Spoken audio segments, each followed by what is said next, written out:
Welcome to this week's edition of Pitstop with me, Jaco van der Merwe, and I'm joined by Mark Jones. Mark, fresh off, I can't really say the latest or the newest Chinese car because there's one almost every day or week or minute these days, but one of the latest ones, Omoda C9.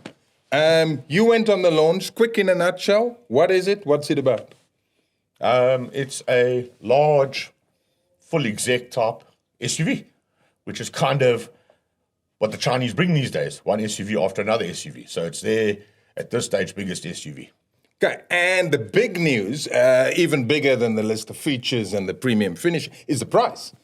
Two derivatives, the front-wheel drive and the all-wheel drive, 785,900 and 885,900, and for October only, 25 knocked off on those two prices, which is incredible, 760 and 860. If someone told you before you had to guess the price, which you obviously did at the launch, would you have guessed they would have come in at that, call it low? No, we all kind of were the entry level, for a choice of better words, was highly spec'd. It's only two-wheel drive, that's the big difference.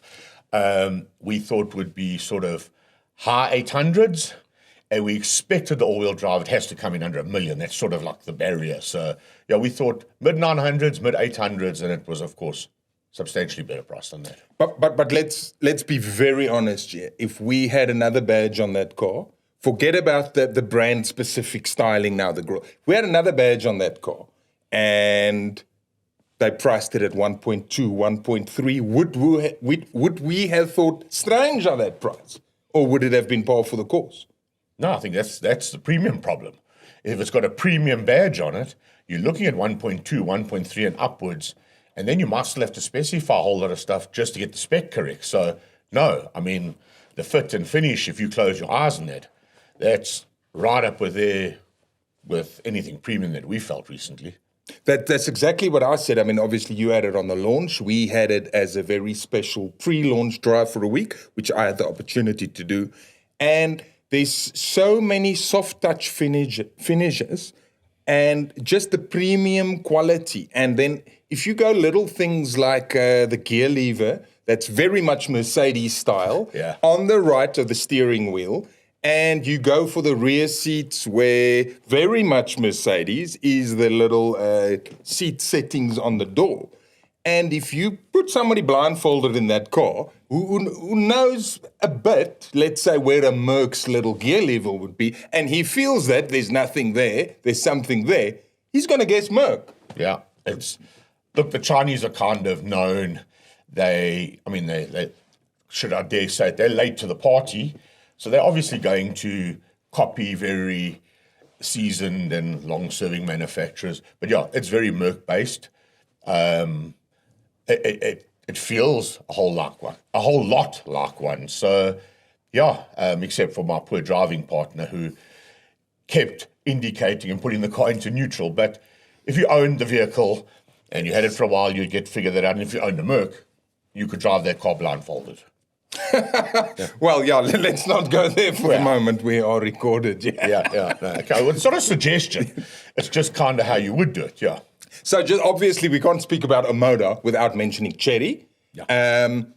It is a Chery brand. It is already completely independent from the rest. They share, slightly complicated now, they share a little stable with J-Coup. They call themselves O&J, but obviously separate dealerships. It's not like this car standing on a dealership floor alongside a Tiggo. No. And then obviously J-Tour, who also came officially a week or two ago, they will have their own little dealerships and a network and everything. But obviously, being in the stable, although it's got its own Omoda badge, like the C5, it's gonna share hardware with the mother brand, Chery, which is basically the platform and then obviously the 2-liter petrol engine, which you also find in other products like the Chery Tiggo 8 Pro Max. I don't know if there's another suffix there. Sorry if there is, and I haven't mentioned it. Pro Max Plus, no? All-wheel drive, something, but yeah. Cross Pro Max, Angry Max Cross? Yes, something like that.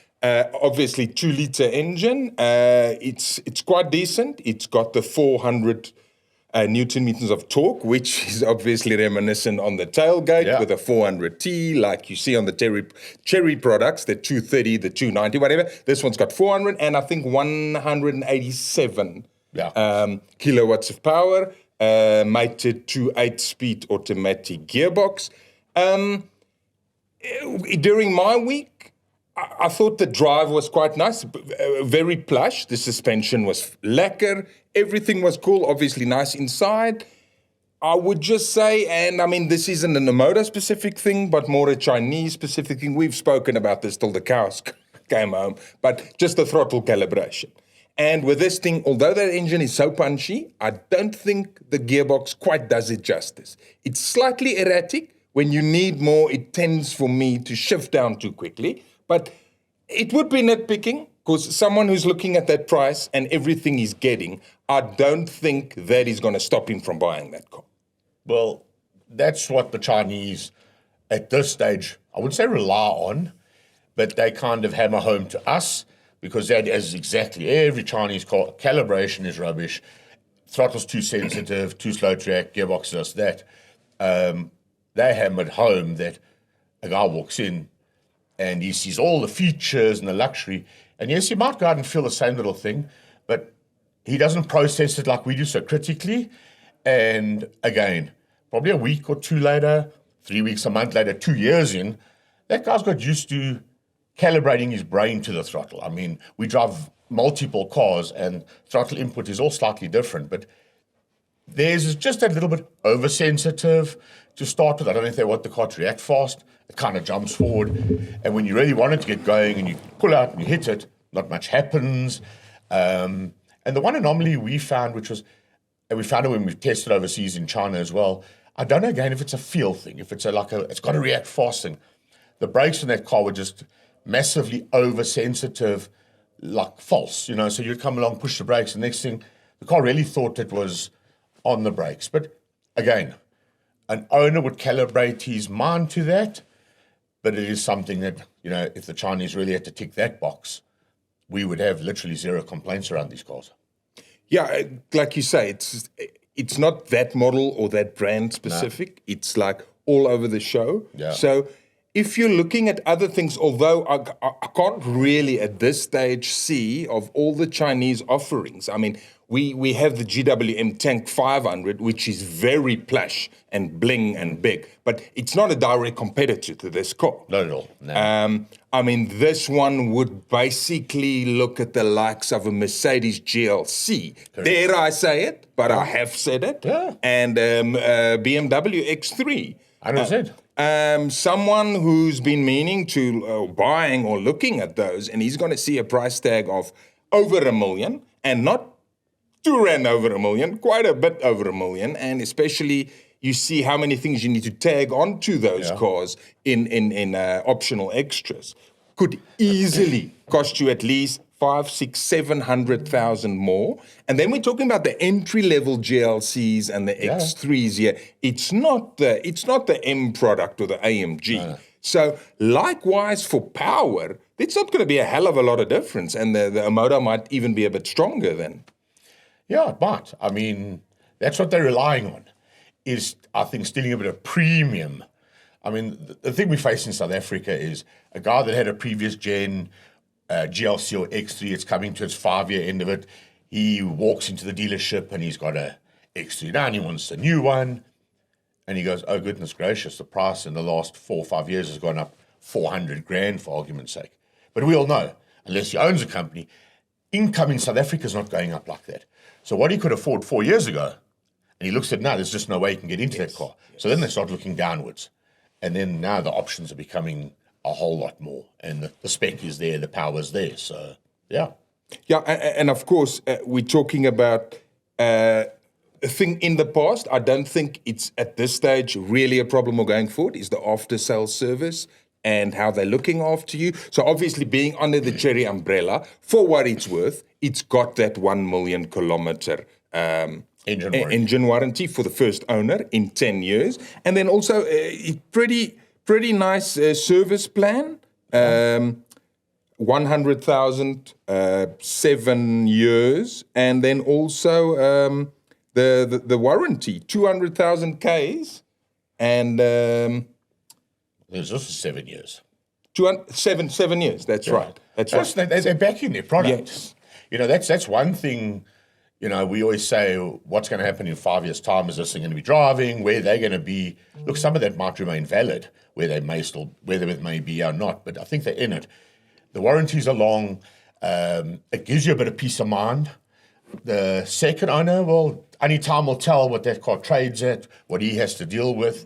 I do need to ask this question from them, not you, but that whole 1 million kilometer warranty on the engine for the first owner.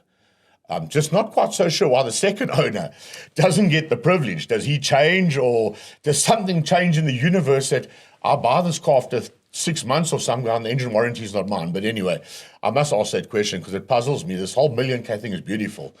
But yeah, they're backing their product. It's not, they're in it to win it. Yeah, that's all that was from us this week. That was the Omoda C9. We'd be very interested to see what it does in the monthly sales once we get them, and then we can start comparing maybe where it's stealing from, if it's stealing at all, from some other brands, if they feel it. But yeah, that's it. We'll once we know.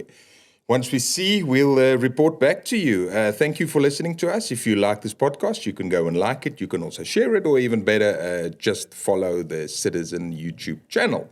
That was all there is this week from myself, Jaco van der Merwe, and Mark Jones. Thank you for listening.